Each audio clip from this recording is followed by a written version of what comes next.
پھر قرآن مجید فرقان حمید کی آیت میں فرمایا قالوا ان یسرق فقد سرق اخ له من قبل، جب یوسف علیہ السلام نے سامان اپنے معاشرک بھائی بنیامین کے پاس سے برآمد کر لیا تو ان کے بھائیوں کو بڑی حیرانگی ہوئی اور بڑا افسوس بھی ہوا، چونکہ وہ حسد میں مبتلا تھے، خود سیدنا یوسف علیہ السلام سے بھی اور یوسف علیہ السلام کے بھائی بنیامین سے بھی۔ اصل میں یہ حسد یہ محبت کے حصول کے لیے تھا، اور محبت کیا تھی؟ یعقوب علیہ السلام کی محبت حاصل کرنا، تو اس کی وجہ سے وہ حسد میں مبتلا ہو گیا۔ بہرحال حسد ایک گناہ ہے اور ایک برا کام ہے، تو کسی وجہ سے بھی اس میں مبتلا ہونا جائز نہیں ہے۔ تو بہرحال اب ان کے دل میں حسد تھا، بغض پیدا ہو گیا تھا یوسف علیہ السلام کا اور ان کے بھائی کا،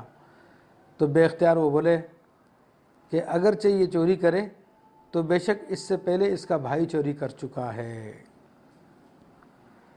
تو یعنی انہوں نے بنیامین کو بھی چور قرار دیا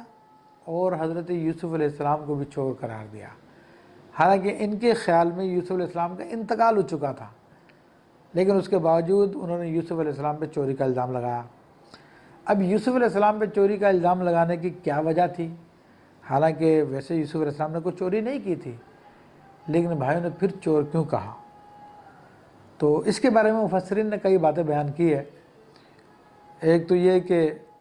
ایک مرتبہ سیدنا یوسف علیہ السلام جب گھر میں تھے، اپنے ماں باپ کے ساتھ تھے، تو دروازے پہ کچھ سائل آیا تھا، اس نے اللہ کے نام پہ مانگا،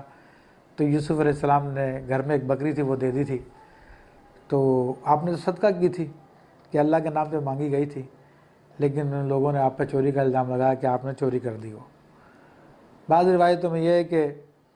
یوسف علیہ السلام دسترخوان پہ بیٹھے تھے یعقوب علیہ السلام کے ساتھ، اور اس پہ کچھ کھانا وغیرہ تھا، تو کسی فقیر نے صدا لگائی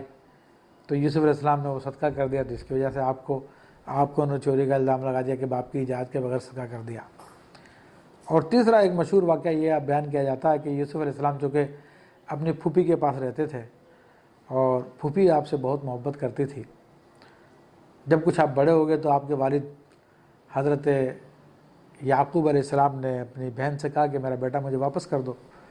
میں اس کے بغیر نہیں رہ سکتا۔ تو آپ کی پھوپھی بھی آپ کی محبت میں مبتلا ہو چکی تھی، تو انہوں نے بھی انکار کیا کہ نہیں، میں یوسف کو نہیں چھوڑ سکتی، اس کے بغیر میں جی نہیں سکتی۔ یعقوب علیہ السلام نے اصرار کیا، نہیں، اب یوسف علیہ السلام مجھے چاہیے،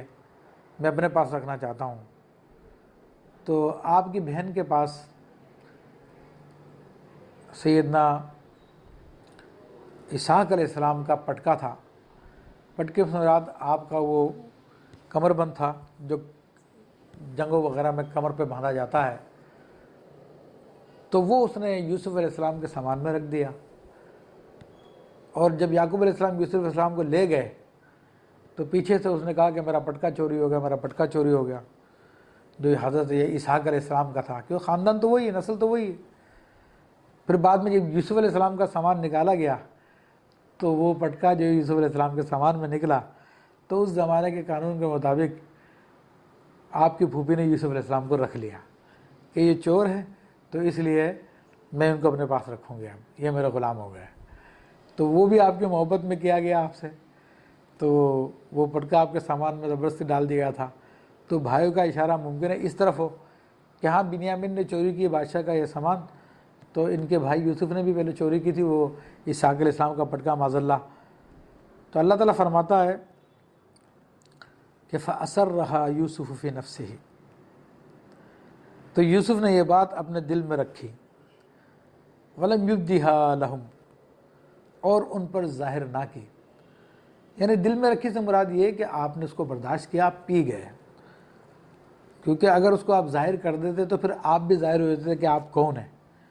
کیونکہ آپ اس وقت اگر یوسف علیہ السلام کی یعنی بنیامین کے بھائی کی حمایت شروع کر دیتے کہ نہیں وہ چور نہیں ہے، نہ یہ چور ہے، تو پھر سارا معاملہ کھل جاتا۔ تو اس لیے آپ نے حوصلے سے کام لیا اور ان کی زہریلی بات بھی آپ نے بہت محبت کے ساتھ برداشت کر لی۔ قال انتم شر مکانا، اور یوسف علیہ السلام نے دل میں کہا کہ تم بدتر جگہ ہو، یعنی تم بہت برے لوگ ہو کہ اس بیچارے بنیامین کو بھی تم چور کہہ رہے ہو، اور اس کے بھائی کو جس کو تم اپنی دانست میں قتل کر چکے ہو، جن کو تم مار چکے ہو، ختم کر چکے ہو، اس پہ بھی جھوٹا تم چوری کا الزام لگاتے ہو۔ واللہ عالم بما تصفون، اور اللہ خوب جانتا ہے جو تم باتیں بناتے ہو۔